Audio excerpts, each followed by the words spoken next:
सोलापूर जिल्ह्याचे पालकमंत्री जयकुमार गोरे हे 2 दिवस सोलापूर दौऱ्यावर आहेत.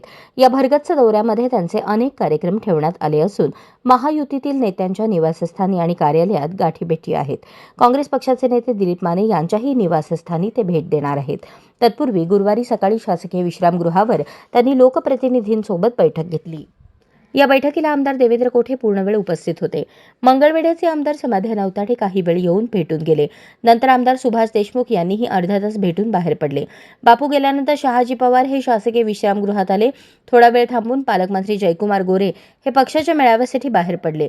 त्यावेळी त्यांच्या गाडीमध्ये आमदार देवेंद्र कोठे, प्रदेश नेते संतोष पाटील, पालकमंत्र्यांचे स्वीय सहाय्यक असे तिघे मागे बसले होते. याचवेळी पालकमंत्र्यांनी गाडीमध्ये पाहिले असता त्यांना शहाजी पवार दिसले नाहीत.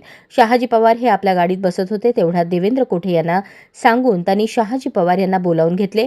गाडीत बसलेले त्यांचे स्वीय सहाय्यक यांना दुसऱ्या गाडीत बसायला सांगून त्यांनी शहाजी भाऊ यांना आपल्या गाडीत बसवून ते कार्यक्रमाकडे रवाना झाले.